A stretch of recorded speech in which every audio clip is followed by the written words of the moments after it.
Esengo ya kutana na bino baike liboso etando ike pona komanyola ntombwa ya ekolo ya Congo mboka na biso. Lelo awa tokozela penza mobembo ya bopaya etambo ele biso na Emmanuel Macron ya zali bongo mokambi ya mboka ya France.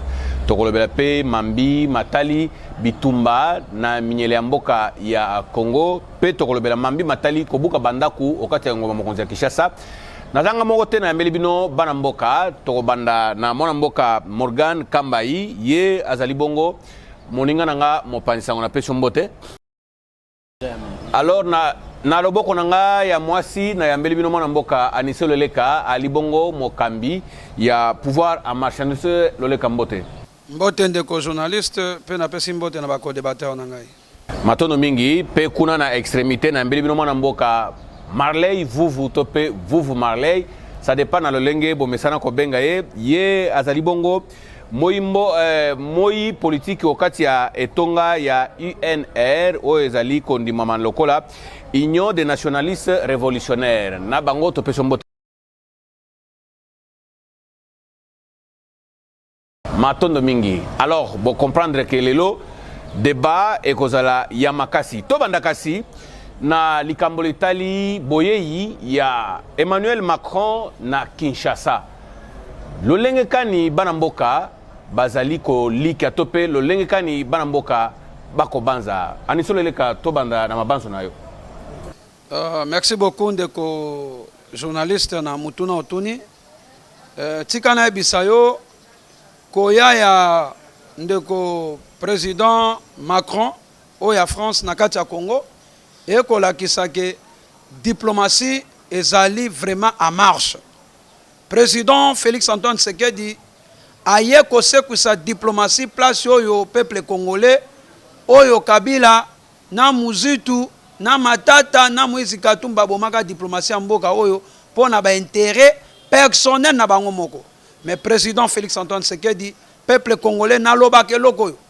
Loko la président Félix akoluka intérêt mboka yango nde ba ko bundisa ye po akoluka zongisa mboka na aliment zola kisa nzela malamu koya ya président français awa diplomatie ezomata ezaka yende mutaliboso ya kite to yambaki président ya Turquie Erdogan ayaki awa to yambaki susu roi Philippe ya Belgique ayaki awa to yambaki pe lisusu pape auti pe koya awa ye wana pe ba président msu ba banda pe koya président pe ya France nambalane ya liboso aya atambole na ba mikili ebele awa na Afrika awa mais akoya na kata Congo ebike na période ya Joseph Kabila pe bayamba président moko ya France François Hollande ya yaka na francophonie aka na France on ezaki ba intérêt Kabila mais awa nde Macron akoya po na intérêt mboka pourquoi akoya na kata intérêt mboka parce que biso nyonso toyebi ke non Rwanda ezaka soutenu par le français bako soutenir Rwanda bana bako soutenir Rwanda pour bachaka insécurité na mboka 1 France ako soutenir Rwanda ako soutenir pe 1-23 po babomaka bandeko na biso ya este po bango bazwaka ba minere bakabolaka na Rwanda na Uganda na France ndenge moko pe États-Unis ndenge moko pa Angleterre ndenge moko pa Allemagne bako soutenir Rwanda po bachaka insécurité bazwaka ba minere bakenda kokabolaka yango na siko président Félix alobaki boye eza des possibilités pour la guerre ici là ya liboso guerre diplomatique to kenon na diplomatie soki diplomatie simbité to koken o babengi guerre yango na bisika kako France bisika onani Rwanda akendaka on bisika Rwanda akendaka bako soutenir ye bako pesa minduki na 1-23 bako pesa bango minduki na France na Angleterre na États-Unis po bandeko na biso bakufaka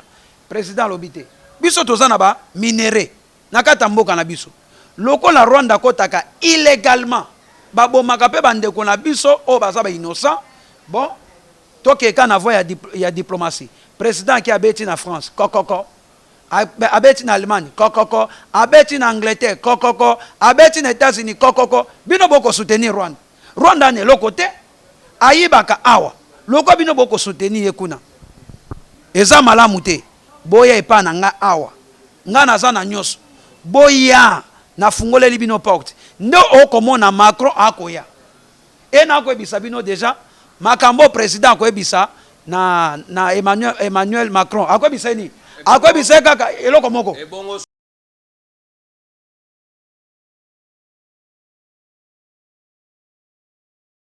France abika anakati ya Congo. Président de la République aboyi makambo ya diplomatie te. Alobi diplomatie nezali gagnant-gagnant. C'est-à-dire makambo ya guerre ezala te. Omoni te makambo uti koleka ya Qatar. Rwanda kenda ko defa kuna mbongo na Qatar no na Émirats Arabes Unis akenda ko defa mbongo. Tanga ko defa mbongo po ba izini ne ya raffinerie awa bazwa ka ba minerai na kata Congo illégalement.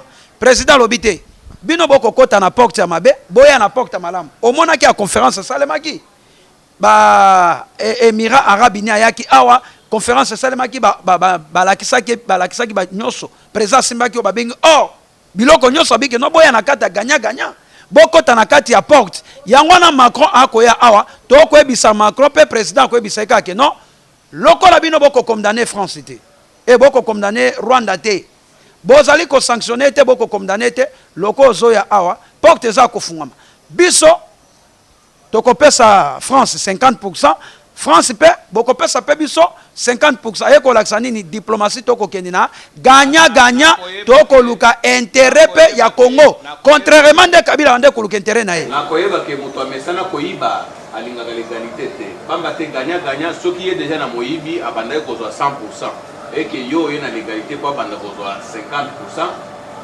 akokipe ko kona akoba kaka na moyibi na ko aliaka 100%. Non, Macron akoza na swatende ko Jean-Marie na ko bisayo akondima diplomatie au président comme memela na kata porte parce que ça pon intérêt na bango pe parce que intérêt oyo ezali ya France ezape ya biso oui soki andimi yango te wana nde place siko ke non RDC to ko baluka siko na ngambo mususu na ngambo ni na Russie to ko baluka ta na Russie poto sauver mboka na biso matondo mingi mwana mboka vuvu Marley yebisana na biso ongambo na bino pai UNR Union des nationalistes révolutionnaires yebisana na biso ndenge nini bo moneli boyei ya François Macron na Emmanuel Macron j'allais dire na Congo.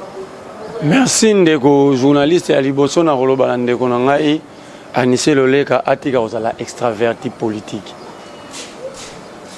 C'est très grave de penser que la solution du Congo viendra de l'extérieur. Yoka chitine so Macron lobité toroke na Russie. Maintenant bossa ni ne FARDC. Parce que le prérogative constitutionnel de défendre la sécurité na biso, c'est notre police, notre armée, nos services de sécurité. Yango tozolo baki, vous avez la capacité à gérer mbokate parce que même sur le plan intellectuel, vous êtes des extravertis. Les rapports entre les États à niveau international, il y a trois choses qui priment. 1, l'hypocrisie. 2, les rapports de force. 3, les intérêts. Aucun pays travaillera pour un autre. Macron n'a zoya awa azoya pour n'avoir intérêt à France n'a ya peuple français. Il vient préserver les intérêts de la France. Qu'est-ce que la France va gagner na katia? Il y a situation aux unions. Est-ce que notre cahier de charge dit quoi? Parce que Macron c'est connu, la politique française, la politique extérieure en France est connue. Namoni a question na Russie. Mais bango ba ebisaka biso ke Poutine a d'accord avec le système occidental. Mais plus tard tu on a bombardé hélicoptère moya bata Monesco, il y a système occidental, 8 militaires russes na kati ba kufi. Cela veut dire quoi? Chaque État se bat pour ses intérêts. Awa, la solution ya Congo et Koya, ceux qui Congolais yemoko a eu conscience, a eu conscience il y a risque au mboka nezo courir et que bateau bazo diriger, bateau ba moyen conséquent pour na rebattre la sécurité na biso, ba équiper et ces autres trouvent normal. Même si Macron venait, ba pesi no mindu bo pesa on ba sodani. Te boropesa yango ba sodani soda oyo agenda osom boropesa yango soda oyo asa sombaka tol ya réemploi na wenza lufungula na libaya pa mitongela ndako boropesa yango soda oyo aza même pas na messe na kati ya kan ya okende kolia boropesa yango soda oyo awa 200 000 francs pendant que bato misu ba futa ba 21 000 dollars pour balala la mingi. Non. Parfois tout le monde la culture OK, soli kamo salami mabe, faut tout le monde à l'extérieur. La situation du Congo a deux niveaux. Premier niveau, oui, c'est le niveau international. Mungai na conception dans la communauté internationale à 30% seulement, il y a charge ya marambo. Parce que aucune maison peut être occupée sans l'autorisation préalable. Il y a une partie à Bakolonda Kouana. Nenge balobaka na l'église que même une occupation quand on faut porter d'entrée ça. Oyebi sanga te ke ba Rwandais balongwe pa na bango to ba français. Nous avons nous-mêmes commencé à détruire notre système de sécurité et de défense et puis s'ouvertir. Par exemple, on parle du Rwanda parce que mort d'homme et ça. L'Angola pompe notre pétrole, ça fait 28 ans. Qui en parle? Angola ici. 28 ans, je vois pétrole Nabiso, qui en parle? Ça aussi pour régler ça, il faut Macron. Il faut pas que tu la France toquer en Russie. Ça, c'est être irresponsable. Un peuple qui est incapable de décider si son sort.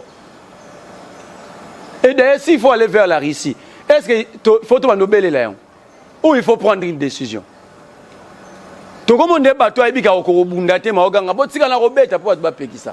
Si nous estimons qu'il faut aller vers la Russie, prenons la décision d'aller vers la Russie.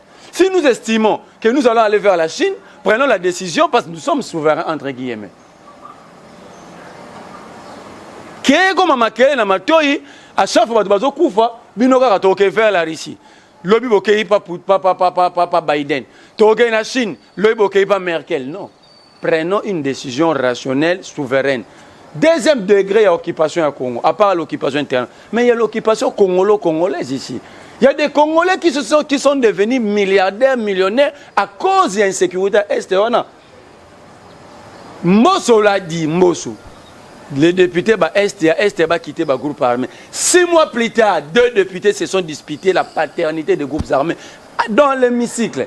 Où était le procureur général, le président de la République, le conseiller juridique du gouvernement, le ministre de la Justice? Où était le président de l'Assemblée qui avait demandé à ces députés de quitter le groupe armé? Ils sont députés, ils ont des palissades, ils ont 21 000 dollars. Ndaïchimi et Mwanga Chocho. Batelema, Ndaïchimi a tenu 2 Elia Massissi.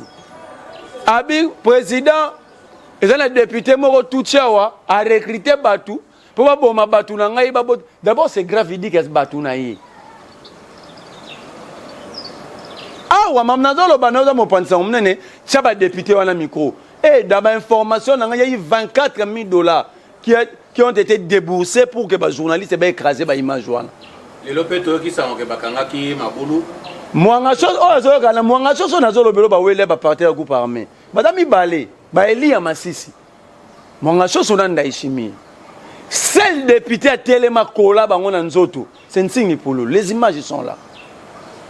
Abi président faut pas bandela mamba lobby et puis ba yoka ba tout sonité sans remords ba bandeli. Yoka sur défense à mwanga chose ba kangi ba mabulune na ba cache d'armes. Abi yekuto a recruté déjà. Abotolanga ba que ça veut dire nous sommes dans un pays où les entre guillemets des pères et des mères recrutent, forment, achètent des armes. Mais ce que pays, c'est la France. Nous devons d'abord nous regarder nous-mêmes. Qui a fait quoi 60 ans après? Qui est qui dans cette affaire? Qui a la responsabilité? Il y a aucun athée, si le pays était sorti, il y a les boulons de Azogangana. Mais il faut consulter Prof Mbata. Est-ce que vous avez Félix Sekedi le 12 février 2019 à Bengsaï Bata M23 Bayana qui ça Mbata l'a confirmé, Mbata a conclu à lobby. On croyait qu'ils étaient de bonne foi. C'était quoi les dangers? Et pour réception Mamba Solo là qui pour les Bata M23 Bazonga, Baba Lukula Mouto à Bengsaï Bangwa Félix Sekedi. Nous arrêtons parfois. Tant que le Mamba sécurité s'agit de la nation. Parfois, il faut que l'on a la tête, c'est que l'Inde, Kabila, parce que il y a à boire et à manger des dons en insécurité à Congo. Et Batoubazo Koufa. Merci, vous. Tokoba, awa siko tozole kokende mwana mboka Morgan. Yo mo panzi sango epse na biso. Approche d'une aperçu ni nozali komona na yango arrivé ya Macron à Kinshasa. Merci beaucoup GM Nalandi Bande Komi Balé. Oyo aza ya pouvoir nande qu'on a biso ya opposition. Alors, on a noté quelques points dans l'intervention na bango. Et là, Liboso a salué Eza franchise ya Ndeko Nabiso lorsqu'il dit que les Congolais doivent se regarder en face. Parce que affaire les affaires à Congolais, au-delà de tout, nous avons une nation, un pays à préserver et à protéger. Alors, pour revenir à ta question, Koya et Macron, je crois que je vais aller dans le même sens que lui. Macron a pour intérêt. Il est vrai que le pays devient fréquentable. Papaye, Kondibaye, oui. Mais qu'est-ce que le Congo gagne dans tout ça? Parce que ces gens-là ne viennent pas parce que Kinshasa est à Kitoko. Qui n'est légué parité. Vous comprenez? Mais sans oublier Macron, oui, et Banda Pelelote.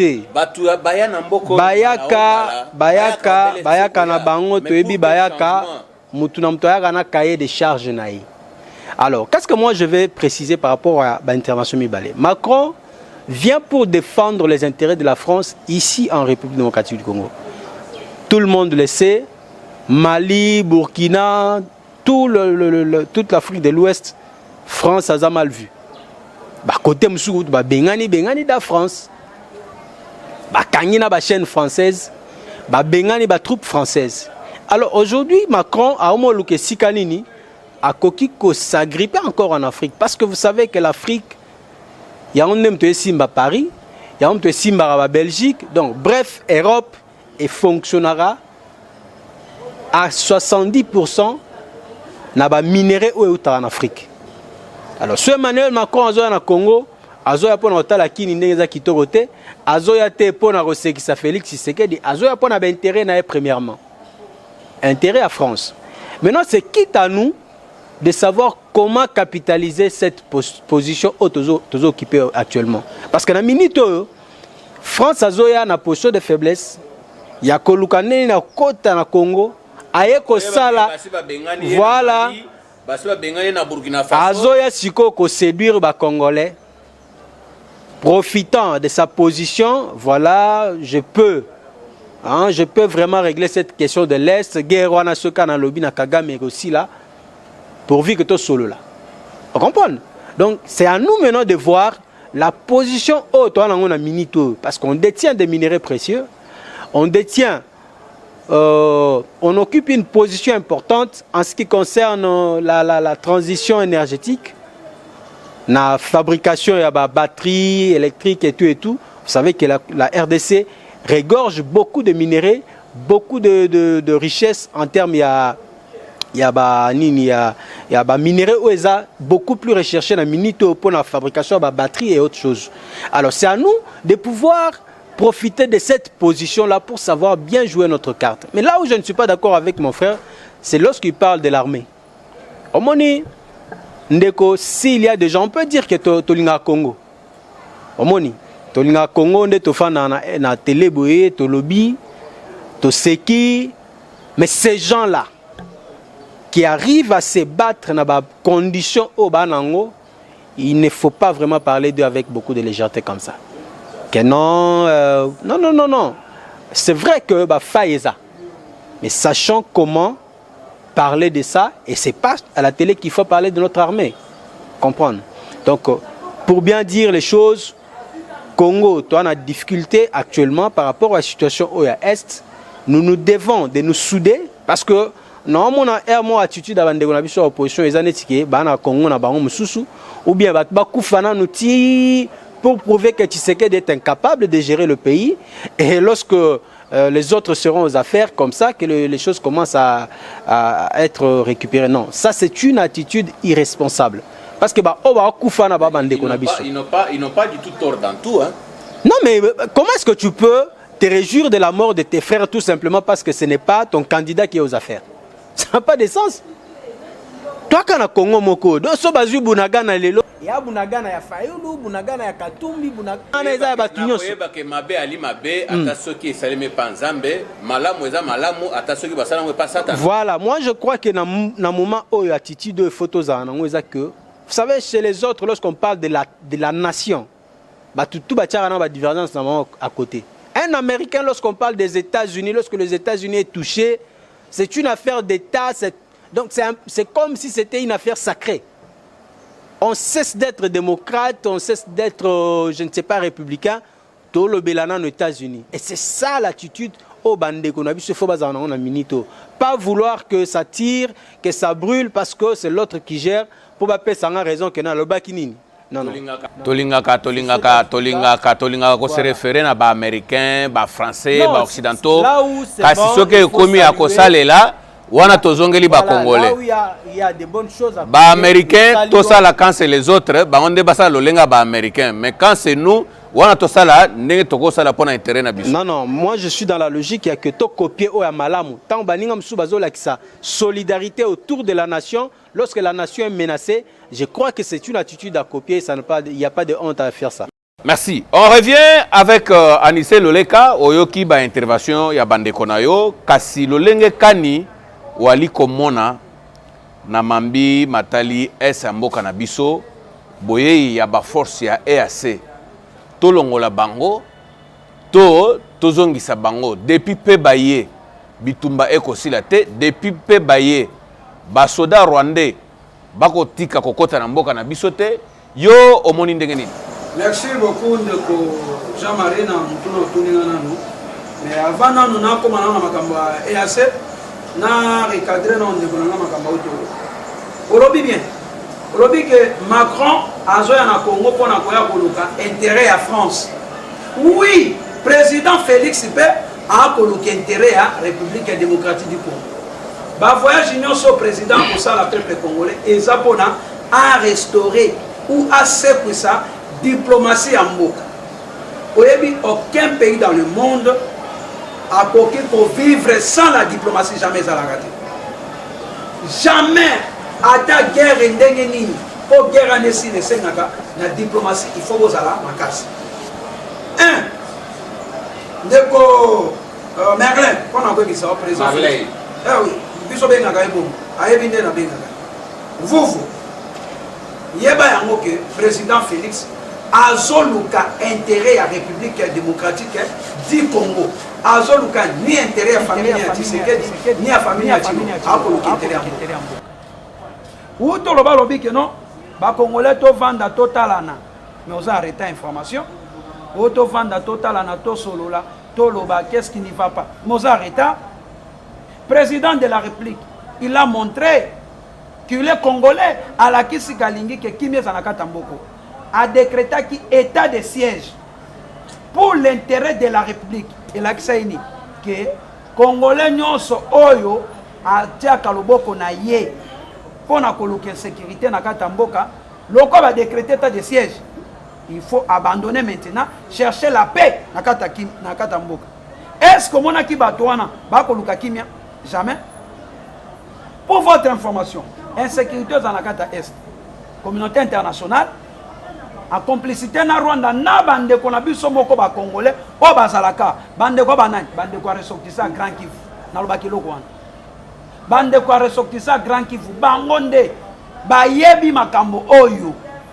Ba yebi ke place ezalaka boy, place ezalaka boy. Ba kokipe kolobaki lelo esili esili. Outo lobaki non, Mboso a lobaki, oui, le président de l'Assemblée nationale lobaki yango. Mais pas nanga. Tant a lobaki parce que ayebi bango nyonso bien.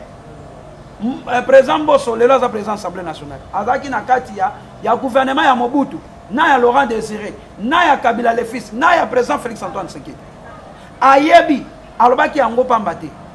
Mais nanga lobaki yango quant à moi, ndena kosenga ce qu'on a procureur général de la République a convoqué président Mboso atangela eba kombo ya moko oya yebi ke bazaka na kata ba groupes armés oba oyo ba tchaka sécurité na mboka.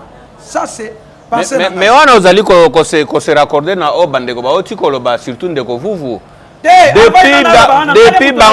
depuis bango bafundana ti justice on dirait ezali koyokana na makambo wana te non renseignement on dirait ezali koyokana na makambo wana te kino lelo oyo bakuti kokuta mandoki na bilanga ya ndeko oyo botangi kombo soki mpenza ezali ya solo eloko nini esaleli yango nga nayebisako boye mpe nakoloba yango nakolobela nde makambo président Mbosso alobaki lokola ye atangaki bakombo ya bato wana nde kosenga sikoyo lokola toza na état de droit mpo lokola justice eza indépendante wana kutu etali kutu président te président makambo ya justice akokotango te ye kutu mosika aza innocent kasi nde yango lokola aza mosika nde yango omoni justice ekosala lisusu mosala te nakoyoka bandeko toza na 4 institutions 4 institutions ezali cours et tribunaux justice eza indépendante esa mosala nango econvoke bato nyonso oyo Mbosso alobaki keno ayebi baconvoke Mbosso ndatanga bakombo wana eza mpona intérêt ya mboka nalobaki eloko plusieurs fois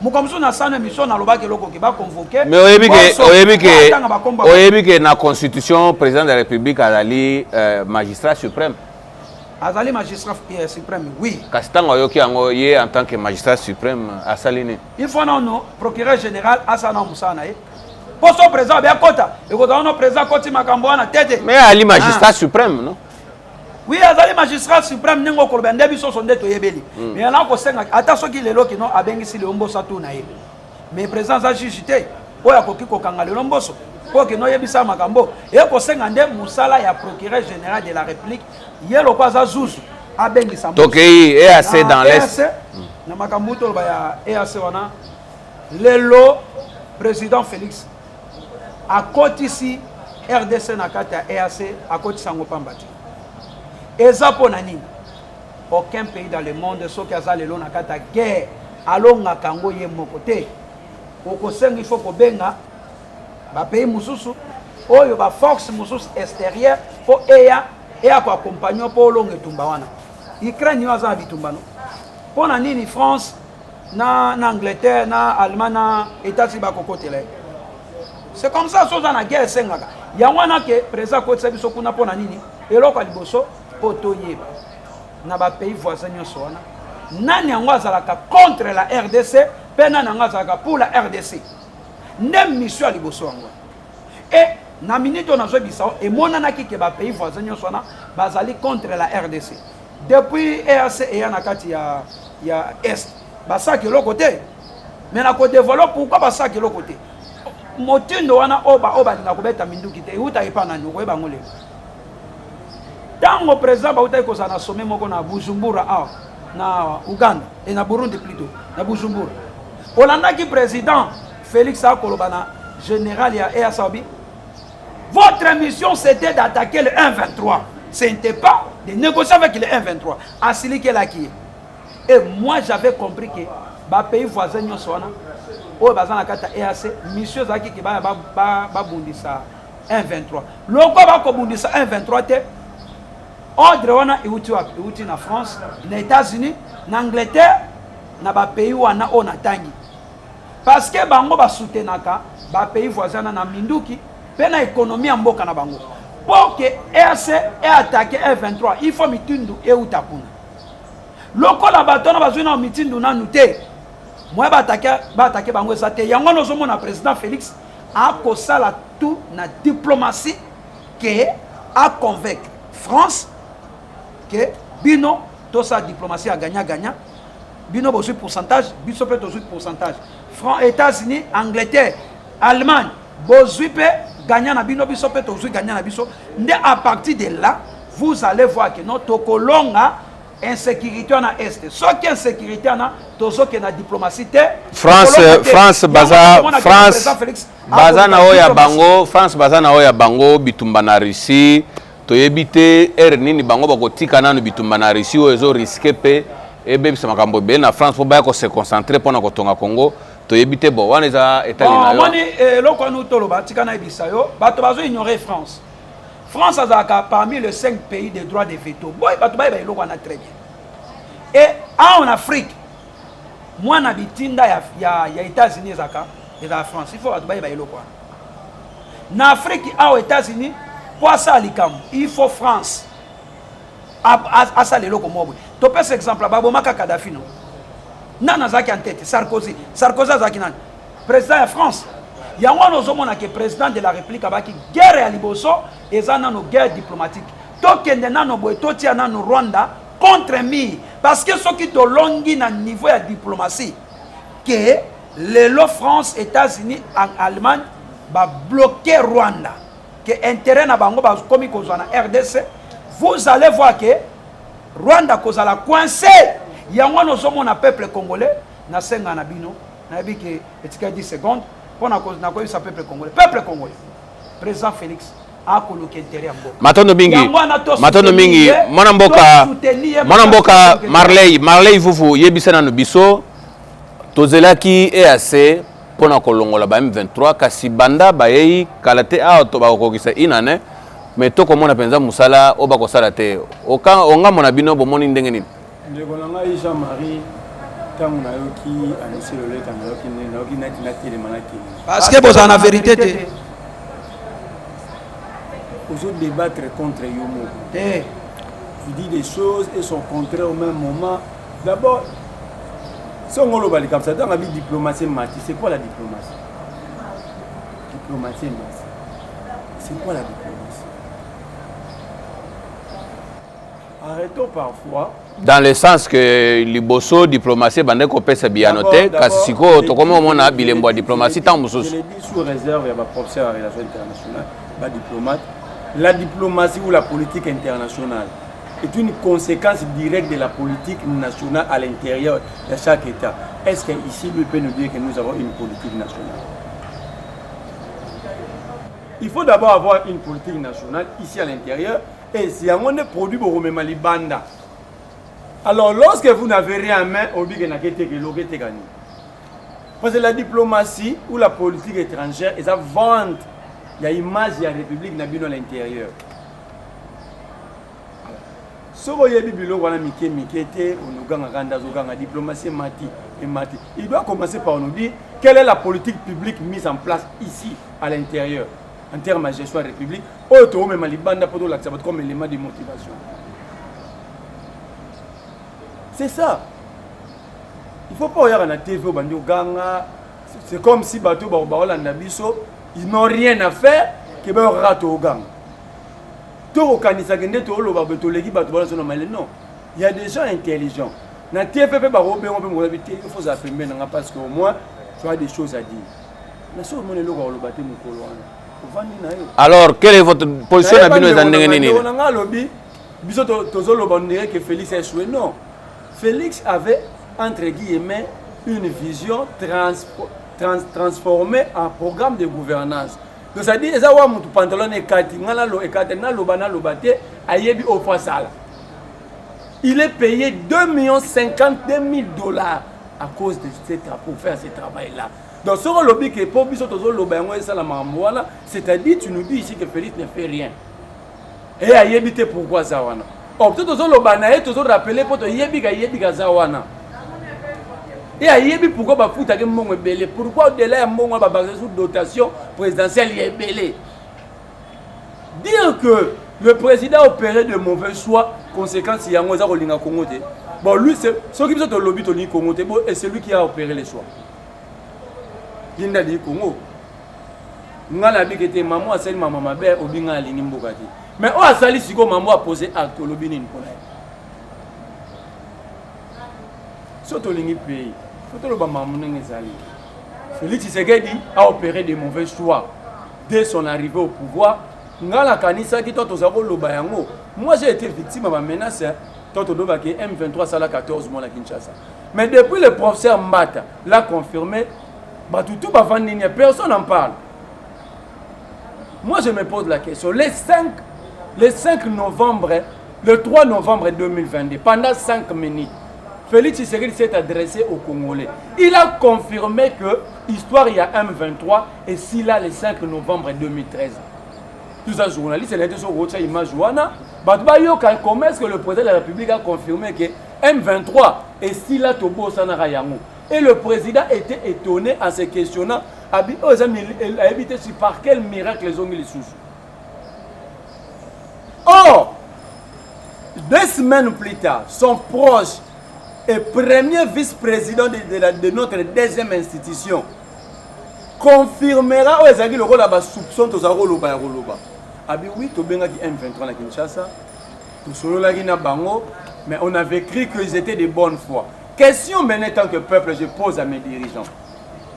Basolo la Guinée na M23, Oyo Félix a son M23 de Yébité, après M23 son Eliminduki.